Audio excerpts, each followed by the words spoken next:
तो मित्रों, कैसे हैं आप? उम्मीद करता हूँ अच्छे ही होंगे।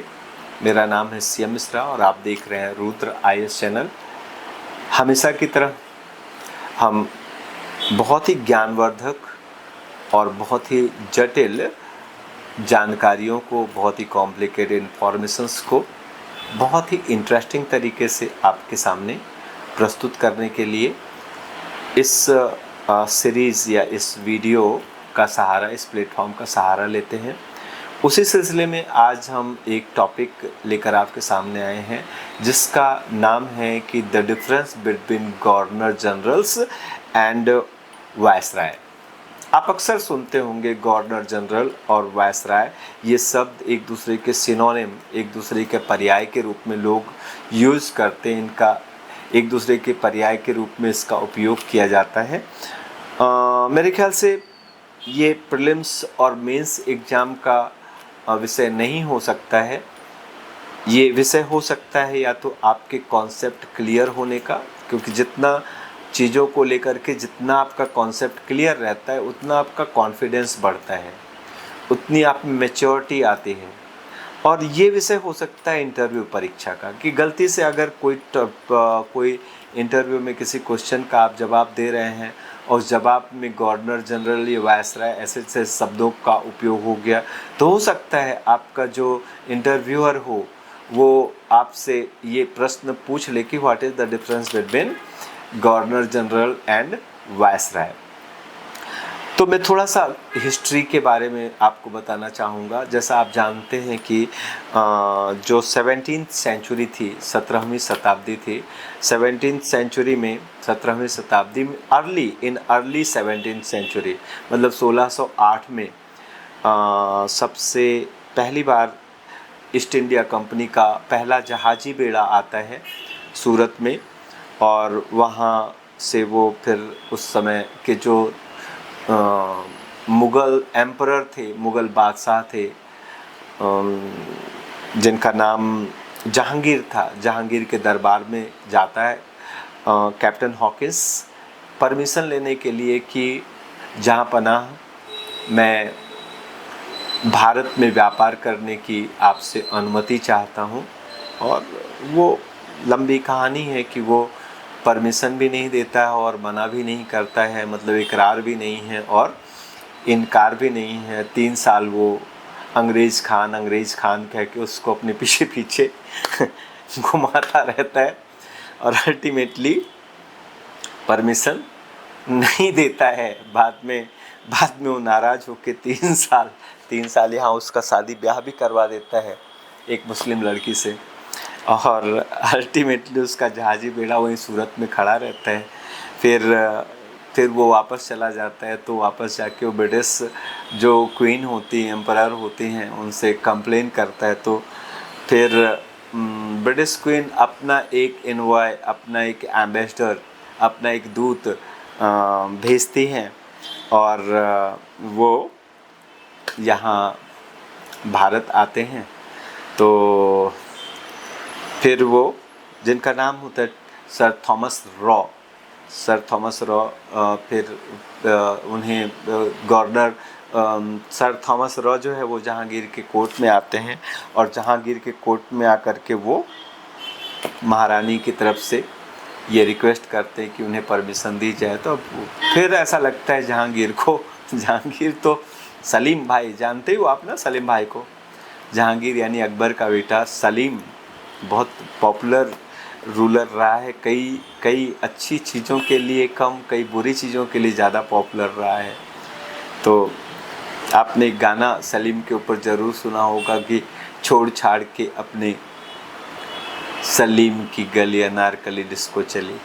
तो वही अनारकली वाला सलीम है ये, जिसका नाम है जहांगीर। तो महान आदमी था ये जहांगीर भाई। तो जहांगीर जो है वो सर थॉमस रो जब उससे रिक्वेस्ट करता है तब उसे लगता है कि हाँ, अब बराबरी का आदमी आया है ना। बराबरी का मतलब ये ब्रिटिश क्वीन का रिप्रेजेंटेटिव हमारे सामने आए हैं, तो अब बराबरी के लोगों से हम बात कर सकते हैं। तो फिर वो परमिशन देता है और इस तरह से फिर जो मुग़ल किंगडम में, मुग़ल साम्राज्य में, सूरत में ईस्ट इंडिया कंपनी अपनी पहली फैक्ट्री या अपना पहला फैक्ट्री मीन्स वेयर हाउस या गोदाम, जिसको गोदाम कहते हैं हम, तो वो अपना स्टोर जिसमें वो वहाँ से सामान लेके आके भरेंगे और फिर इंडिया में उसकी ट्रेडिंग करेंगे, वो इस्टेब्लिश करते हैं। और ये कहानी लंबी चलती जाती है, आगे चलती जाती है, धीरे धीरे करके जो सूरत का उनका फैक्ट्री रहती है वो फैक्ट्री शिफ्ट हो जाती है मुंबई में, तो मुंबई एक हो जाता है। इधर बंगाल में कलकत्ता, वहाँ एक और फैक्ट्री बन जाती है, और नीचे चेन्नई में एक फैक्ट्री। तो इस तरह से इंडिया में वो एक लंबे समय में मुंबई, बंगाल एंड चेन्नई यानी मद्रास 3 प्रेसिडेंसीज इस्टेब्लिश कर लेते हैं।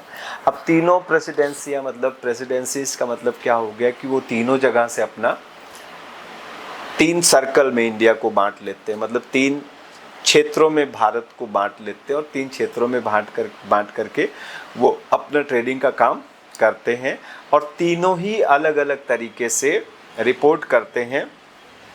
कहाँ? लंदन, जहाँ पर ईस्ट इंडिया कंपनी का हेडक्वार्टर है। तो ईस्ट इंडिया कंपनी का हेडक्वार्टर और ईस्ट इंडिया कंपनी के जो मालिक लोग हैं, उनको मालिक मतलब कोई एक मालिक तो होता नहीं, because east India company was a company of share holders. तो शेयर होल्डर्स का एक शेयर होल्डर्स के द्वारा बनाया गया एक बोर्ड ऑफ डायरेक्टर्स होता है, जो बोर्ड ऑफ डायरेक्टर्स इस कंपनी का ऑनर की तरह बिहेव करता है, कंपनी के सारे डिसीजंस वही लेता है। तो बोर्ड ऑफ डायरेक्टर्स को ये लोग तीनों अलग अलग इंडिपेंडेंटली, मतलब they have no connection among them, उनमें आपस में कोई कनेक्शन नहीं होता है, ये सब चलता रहता है। और ऐसा चलते चलते बात पहुंच जाती है 1773 को, और 1773 मतलब आप सोचिए 1773 का मतलब 1773, और ये उनका ट्रेड बिजनेस उन्होंने स्टार्ट किया भारत में 1612 से 1612 ईस्वी से उन्होंने अपना व्यापार का काम शुरू किया, और ऐसा करते करते 1773 एक लंबा दौर इस बीच में आता है। और इस बीच में ईस्ट इंडिया कंपनी जो है वो क्या करती है कि इस बीच में ईस्ट इंडिया कंपनी घाटे में चली जाती है। ईस्ट इंडिया कंपनी घाटे में चली जाती है तो फिर वो ब्रिटिश गवर्नमेंट से उधार मांगती है, ब्रिटिश गवर्नमेंट से वो पैसा मांगती है कि भाई आप हमें जब तक फाइनेंशियल सपोर्ट नहीं करोगे तब तक हम कंपनी नहीं चला सकते। तो कंपनी जो है वो दिवालिया होने के कगार पर है, इसलिए हमें बेल आउट पैकेज दो, हमें उससे उबरने के लिए एक पैकेज दो। तो ब्रिटिश गवर्नमेंट इनकार नहीं करती, ब्रिटिश गवर्नमेंट कहती है हम देंगे, हम आपको बेल आउट पैकेज देंगे, हमें इसमें कोई दिक्कत नहीं है। बट ध्यान रखना आपको कि जब भी कोई फाइनेंशियल ऐड देता है, जब भी कोई वित्तीय मदद देता है, सहायता देता है, तो वो चाहता है कि वो आपको कंट्रोल करे। तो गवर्नमेंट भी ये चाहती है कि अब वो ईस्ट इंडिया कंपनी के अफेयर्स को कंट्रोल करे, क्योंकि उसमें उसका पैसा लगा हुआ है। तो इसलिए ब्रिटिश पार्लियामेंट एक एक्ट बनाती है, जिस एक्ट का नाम होता है, जिस अधिनियम का नाम होता है रेगुलेटिंग एक्ट। और इस एक्ट के जरिए पहली बार ये शब्द आता है गवर्नर जनरल। तो बंगाल का जो गवर्नर होता है, मतलब इंडिया में 3 गवर्नर होते हैं, एक गवर्नर होता है मुंबई का, एक गवर्नर होता है मद्रास का, एक गवर्नर होता है बंगाल का। तो बंगाल का गवर्नर जनरल हो जाता है। जनरल माने बोले तो जनरल मतलब बड़ा वाला, जनरल मतलब बड़ा वाला। फिर कहते हैं ना कि तू तो भाई बड़ा वाला है, तू तो छोटा मोटा आदमी है नहीं। तो ये बड़ा वाला, बड़ा मतलब हिंदी में उसके लिए शब्द बड़ा वाला नहीं है, बड़ा वाला तो दही बड़ा वाला हो जाएगा, है ना। तो वो दही बड़ा वाला बड़ा वाला नहीं है। बड़ा वाला बोले तो बड़ा वाला मतलब होता है महान। तो जब कभी कुछ बड़े लोग हों तो उन बड़े लोगों में भी जो सबसे बड़ा है उसको महा कहते हैं। तो महा, और गवर्नर का मतलब गवर्नर होता है। तो 3 गवर्नरों का जो बॉस हो उसको हम गवर्नर जनरल कहेंगे। अच्छा, अब 3 गवर्नर कैसे हुए भाई? तो बंगाल के ही गवर्नर को बनाया तो 3 कैसे हुए? तो बंगाल का गवर्नर को गवर्नर जनरल बना दिया जाता है। अब वो गवर्नर जनरल के नीचे अब बंगाल भी रहेगा, उस गवर्नर जनरल के नीचे जो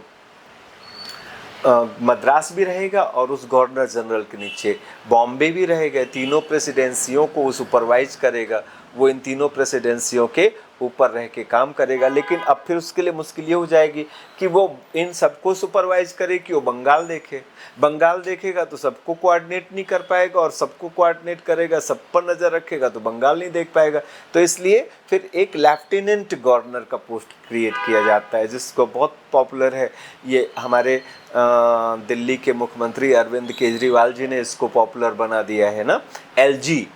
तो लेफ्टिनेंट गवर्नर एलजी का पद क्रिएट किया जाता है, और पहली बार लेफ्टिनेंट गवर्नर की नियुक्ति की जाती है बंगाल प्रेसिडेंसी में।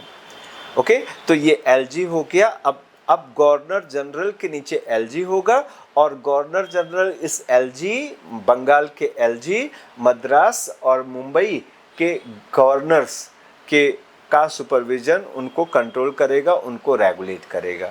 तो इस तरह से बंगाल का पहला गवर्नर जनरल जैसा शब्द आता है। ये ऑब्वियसली ये जो शब्द है या इस तरह का टर्म है, general, general manager, governor general, GM, ये सारे शब्द कंपनियों में ही उपयोग में लाए जाते हैं। इसके बाद क्या होता है? इसके बाद जो चार्टर एक्ट ऑफ 1833 आता है, 1833 का चार्टर एक्ट आता है। और 1833 के चार्टर एक्ट के जरिए क्या किया जाता है कि बंगाल का जो गवर्नर जनरल होता है, he was declared as the governor general of India. उसे भारत का गवर्नर जनरल बना दिया जाता है, और उसकी पावर्स को बढ़ा करके एक बहुत शक्तिशाली जो केंद्र, यानी सेंट्रलाइजेशन ऑफ पावर्स उसमें कर दिया जाता है कि अब वो भारत के सारे डिसीजंस ले सकेगा 1835 में। तो the first governor general of India, Bharat का जो पहला गवर्नर जनरल बनता है, उसका नाम होता है लॉर्ड विलियम बेंटिक। वही लॉर्ड विलियम बेंटिक है। राजा राम मोहन राय जी के जो मित्र हैं वो लॉर्ड विलियम बेंटिक, जिन्होंने भारत में सती प्रथा को ख़त्म करने के लिए कानून बनाया था। तो इस तरह से सब चलता रहता है और होते होते एक दिन 1857 की क्रांति होती है। 1857 की क्रांति होती है।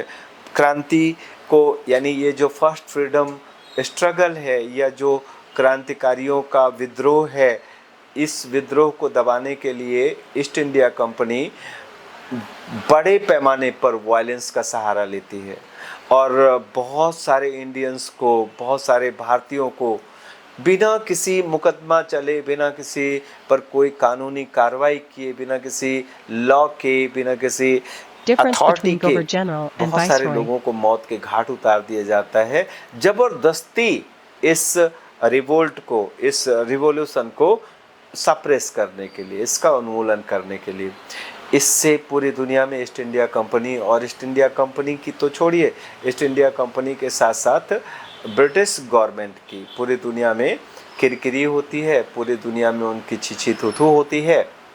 तो अल्टीमेटली अच्छा, ब्रिटिश गवर्नमेंट भी इसी ताक में बैठी रहती है कि उन्हें तो बस बहाना चाहिए, उन्हें बहाना मिल जाए तो बस वो ईस्ट इंडिया की बनी बनाई ज़मीन पर वो कब्जा कर लें। तो भैया ये बहाना, इससे बड़ा बहाना क्या हो सकता है कि आपके जो पॉलिटिकल एक्टिविटीज़ हैं उनने हमें शर्मसार कर दिया है दुनिया में। उसने जो ब्रिटिश क्राउन है, जो ब्रिटेन की महारानी है, उनका सर शर्म से झुका दिया है। इसलिए हम अब आपकी ये जो परमिशन है पॉलिटिकल जो रूल करने की, आपकी जो इंडिया में पावर है, वो पावर को हम ख़त्म कर रहे हैं। और इस तरह से भारत में 1858 में जो गवर्नमेंट ऑफ इंडिया एक्ट आता है, उस गवर्नमेंट ऑफ इंडिया एक्ट के द्वारा भारत में ईस्ट इंडिया कंपनी का रूल ख़त्म कर दिया जाता है, और उसकी जगह पर the rule of India, Bharat का जो शासन है, that was handed over to the crown of Britain. British crown के अधीन चला जाता है भारत का शासन। अब ब्रिटिश क्राउन के अधीन गया तो क्राउन डायरेक्ट तो रूल करती नहीं है, ये आप भी जानते हो। क्राउन के साथ क्या होता है कि क्राउन के नीचे जो रियल पावर या ओरिजिनल पावर होती है, जैसे हमारे देश में होती है कि प्रेसिडेंट तो रूल करता नहीं है, तो प्रेसिडेंट, भारत का प्रेसिडेंट और ब्रिटेन का क्राउन एक ही जैसा है, बिकॉज हमारा जो सिस्टम है वेस्टमिंस्टर सिस्टम, इसको बोलते हैं वेस्टमिंस्टर सिस्टम, यानी जो हमारा भारत का सिस्टम है ये वेस्टमिंस्टर सिस्टम है, and it is taken from the Britain. हमारा पार्लियामेंट्री सिस्टम ब्रिटेन से ही लिया गया है, तो लगभग बहुत सारी चीज़ें उसकी कॉपी है, वैसी ही है इंडिया में। तो बस फ़र्क ये है कि India is a democratic state, democratic republic state, और Britain is a democratic monarchy, democratic monarchy है। मतलब वहाँ डेमोक्रेटिक तो है, बट वो डेमोक्रेसी का जो हेड है वो एक मोनार्क या एक क्राउन है। हमारे यहाँ वो भी नहीं है, हमारे यहाँ कोई क्राउन नहीं है। हमारे यहाँ head of state is an elected authority and he is called president of India. उसे हम भारत का राष्ट्रपति कहते हैं, वो एक इलेक्टेड या निर्वाचित अथॉरिटी होता है। ओके, तो ब्रिटिश क्राउन के नीचे क्या होता है, एक प्राइम मिनिस्टर होता है, प्राइम मिनिस्टर के नीचे पोर्टफोलियो सिस्टम होता है।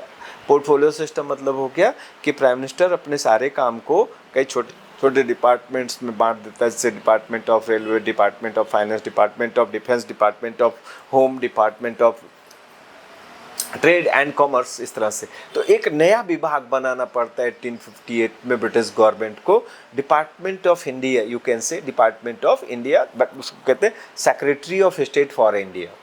Secretary of state for India नाम से एक नया विभाग बनाया जाता है, जिसे आप डिपार्टमेंट ऑफ इंडिया कह सकते हो। और सेक्रेटरी ऑफ स्टेट यानी भारत सचिव को इसकी रिस्पॉन्सिबिलिटी सौंपी जाती है। अभी मैंने आपको थोड़ी देर पहले बताया, सचिव मतलब हमारे इंडिया में जिसको मिनिस्टर कहते हैं उसको ब्रिटेन में सेक्रेटरी कहा जाता है। जैसे भारत में वित्त मंत्री कहेंगे तो ब्रिटेन में उसको कहेंगे फाइनेंस सेक्रेटरी। भारत में विदेश मंत्री कहेंगे तो वहाँ ब्रिटेन में उसको कहा जाएगा सेक्रेटरी ऑफ स्टेट, ओके, या सेक्रेटरी ऑफ फॉरेन अफेयर्स कहा जाएगा। Secretary of trade and commerce को हमारे भारत में कहेंगे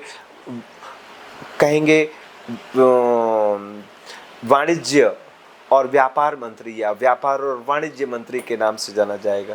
तो क्लियर है। तो सेक्रेटरी ऑफ स्टेट अपॉइंट किया जाता है, और सेक्रेटरी ऑफ स्टेट के नीचे एक काउंसिल बनाई जाती है, एक परिषद बनाई जाती है, और इसी एक्ट के जरिए जो भारत का गवर्नर जनरल हुआ करता था, भारत का गवर्नर जनरल अब ख़त्म कर दिया था, ये पद ख़त्म कर दिया जाता है, बिकॉज अब इस पद का औचित्य नहीं रह गया है। बिकॉज ऐसे पदनाम जो हैं वो कंपनियों में हुआ करते हैं। अब जो भारत का गवर्नर जनरल है वो ब्रिटिश क्राउन का रिप्रेजेंटेटिव है इंडिया में, मतलब रूल वो कर रहा है, वो रूल कर रहा है, but on behalf of British crown.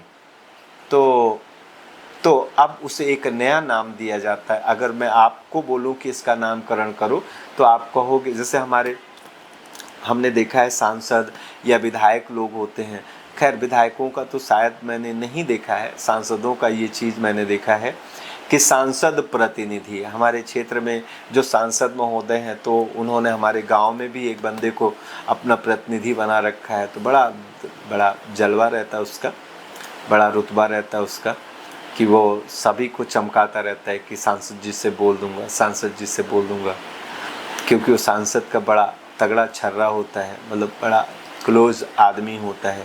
तो अब पता नहीं सांसद ने बनाया है कि नहीं बनाया है, बट वो